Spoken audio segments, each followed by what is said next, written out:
Jumpa lagi dengan Devi. Pada kesempatan kali ini saya ingin membahas mengenai gimana ya caranya di tengah pandemi yang sekarang kondisinya juga lagi nggak enak seperti sekarang ini, kita bisa tetap bahagia. Kenapa bahagia itu perlu? Karena menurut survei, kalau kita tidak bahagia, akhirnya bisa menyebabkan daya tahan tubuh kita menjadi drop.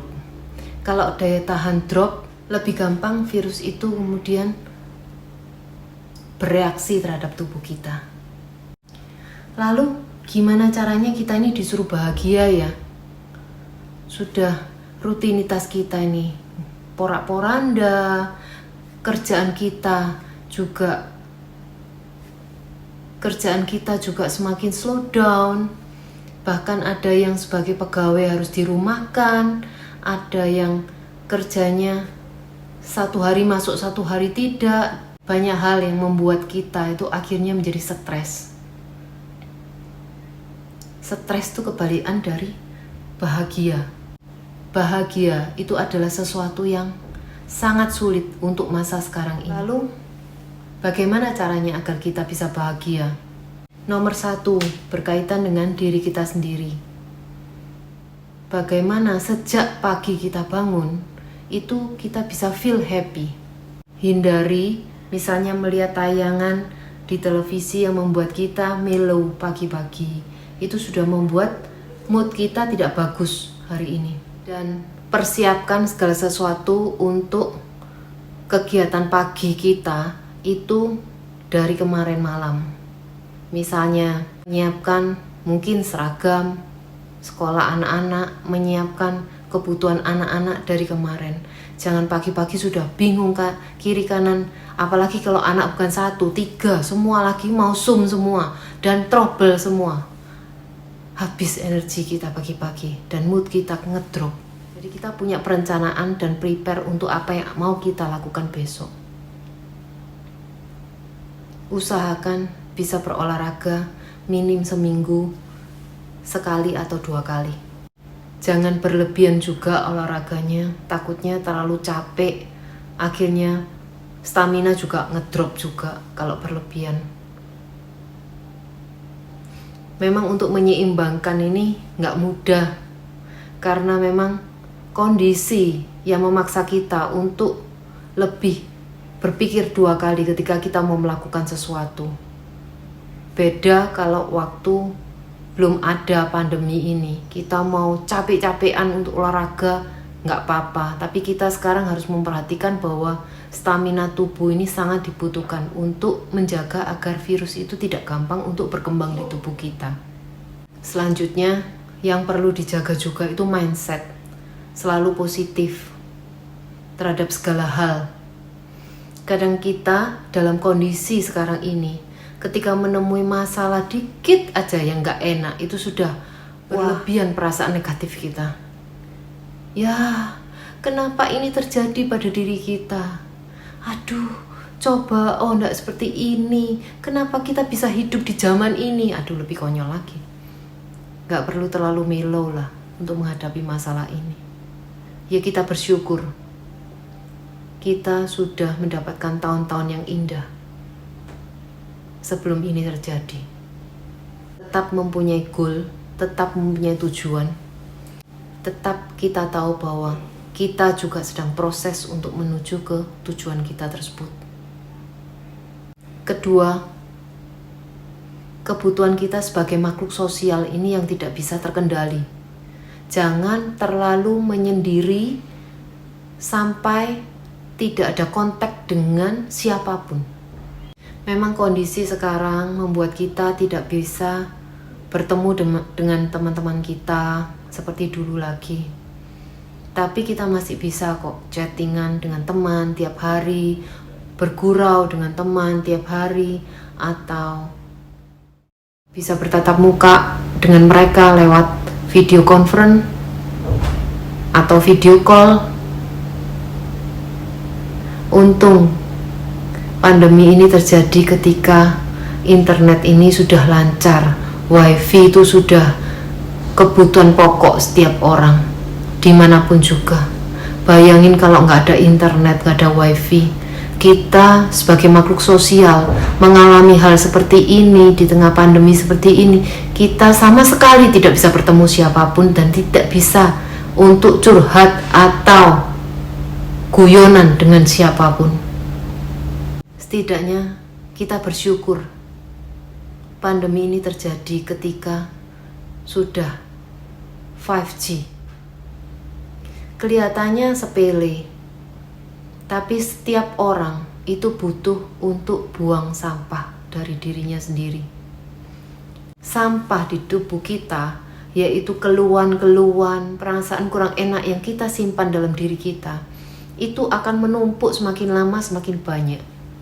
Dan itu pun ketika kita tidak membuangnya atau mengeluarkannya dari tubuh kita, itu pun bisa membuat stamina kita merosot dan kita menjadi tidak happy.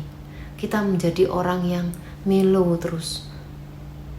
Bagi Bapak Ibu yang sudah lama tidak pernah membuang sampahnya, coba lakukan.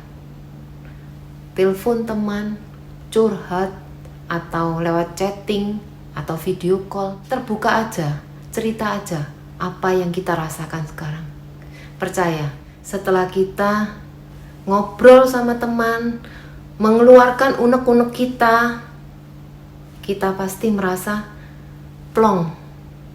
Dan untuk menjadi happy itu gampang sekali, karena sudah bersih. Itu adalah kebutuhan pokok sekarang. Kenapa? Karena kalau dulu kita tanpa terasa, tiap hari kita bertemu teman, mungkin arisan, mungkin ada yang ulang tahun, kita ketemu, cerita, pulang happy. Tapi kalau sekarang nggak bisa, temen ulang tahun pun ya kita tidak bisa ikut merayakan, harus secara virtual semua. Dan ini yang saya lakukan, nggak tahu cocok sama Bapak Ibu nggak ya. Coba ada waktu untuk tidak memegang HP selama beberapa jam. Saya bisa merasa enteng. Ketiga, berusaha untuk menerima keadaan yang kita alami sekarang ini secara legowo. Jadi kita tidak merasa tersiksa. Seperti yang saya bilang tadi, kita bersyukur pandemi ini terjadi ketika wifi itu sudah lancar di mana-mana dan itu merupakan kebutuhan pokok. Jadi itu salah satu bentuk kita bisa menerima keadaan ini. Coba bayangin kalau terjadi 10 tahun lalu, ketika wifi aja masih mungkin 2G, atau 20 tahun lalu, di mana TV cuma ada 1 channel atau 2 channel aja. Wah, lebih tersiksa kita mungkin. Lebih untuk merasakan happy itu sulit sekali. Pernah dengar mensana in corpore sano? Di dalam tubuh yang sehat terdapat jiwa yang sehat. Kita melakukan olahraga, kita membuat diri kita menjadi sehat, jiwa kita pun akan tetap sehat. Yuk kita ajak teman-teman kita yang mungkin kita tahu sekarang sudah mulai mengalami stres untuk mengeluarkan apa yang dia rasakan, dan kita saling bantu-membantu untuk bisa sama-sama merasakan happy. Kalau dipikir-pikir, happy itu mahal sekarang. Tapi ya itu tadi, kita harus mengusahakan agar kita happy. Bahayanya lagi, ketika kita punya keluarga, kita punya suami, kita punya istri, kita punya anak. Ketika kita nggak happy, bawaannya uring-uringan, marah-marah terus. Yang di rumah seharusnya biasa-biasa saja, sekarang jadi stres semua. Akibatnya, stamina kita sekeluarga ikut ngedrop semua. Bahaya juga. Saya pernah membaca buku, itu mengatakan bahwa kita perlu refreshing tiap hari. Ini menarik sekali bagi saya. Anggapan saya pasti jalan-jalan ke luar negeri atau keluar kota untuk refreshing. Itu paling cepat 2 bulan, 3 bulan sekali saya refreshing. Tapi buku ini mengajarkan kepada saya bahwa refreshing itu butuh tiap hari. Wah, menarik sekali. Dan menurut buku ini, refreshing itu tidak perlu harus pergi.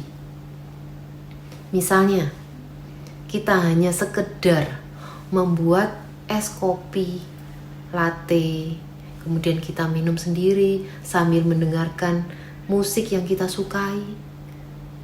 Atau kita menyediain waktu pagi-pagi, bangun, duduk di depan rumah sambil mendengarkan lagu jazz yang kita sukai. Itu refreshing. Dan setiap hari kita butuhkan refreshing itu. Wah, ini saran yang luar biasa bagi saya. Dan mungkin Bapak Ibu bisa menerapkannya. Usahakan pagi-pagi kita sudah in a good mood. Jangan sampai pagi itu sudah bad mood, satu hari rusak semua. Usahakan kita bisa happy tiap hari per hari. Mungkin hari ini kita gagal happy karena tiba-tiba di kantor ada masalah dan kita bete. Nggak apa-apa. Malamnya kita prepare untuk bisa happy besok. Target jangka kecil kita untuk membuat kita happy. Bagi ibu-ibu atau anak-anak cewek bisa melakukan treatment terhadap diri kita untuk memanjakan diri kita sendiri. Itu juga salah satu bentuk untuk membuat diri kita happy. Misalnya hari ini mau cat kuku jadi dari pagi sudah prepare mau cat kuku yang warna apa atau gimana. Atau hari ini mau luluran kalau saya hari ini mau rambut saya cantik saya gelundung-gelundung seperti ini. Saya mau make up hari ini. Nggak biar di rumah itu rasanya kok kusam terus. Itu salah satu bentuk untuk membuat kita happy. Atau yang suka membuat kue atau makanan. Hari ini mau buat kue Banyak sekarang saya lihat teman-teman saya yang mestinya dulunya jarang sih membuat kue. Tapi sekarang jadi demen. Bahkan ada yang sampai 1 minggu tuh beberapa kali mencoba resep. Enaknya lagi ini zaman 5G. Jadi untuk nyoba resep tinggal lihat YouTube. Ada yang mungkin suka olahraga, senam atau yoga atau zumba. Itu pun bisa ikut kelas di YouTube.